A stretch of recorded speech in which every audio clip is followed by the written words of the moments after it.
At this point, we've got Metasploit installed. Everything is up and running. It went through this configuration process where it does all of the database configuration and setup, and that takes some period of time, but we're now up and running and we're in the web interface portion of Metasploit. And you can see the very first thing it's doing is it's asking me to create a username. So I'm going to create a username.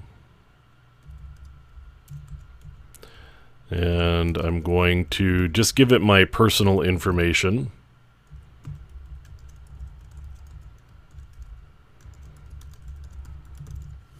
And now I'm going to create an account. So it's going to go set up that account for me, and that account is actually just for the web interface.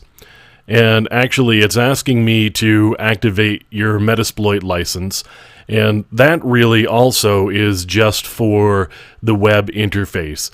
Even without the product key, I can get into the console or the CLI of the application, and I can still use Metasploit. This product key actually is required for the web interface. So at this point, I could go get a product key, and it's going to send me off to Rapid7, where it's going to ask me what one that I want to use. I'm going to get the community edition, which is the free version.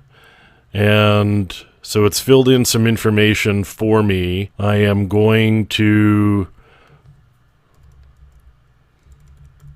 give it some bogus phone information because I don't really want them calling me, but I have to give them my email address so that they can send me the license, because the license is going to come by email at this point. So I've filled in the form, I've requested the product key. Once I get the product key by email, I can activate the license. So this is an important part, again, if you want to use the Metasploit web interface, and it's not necessary if you're just going to use the console.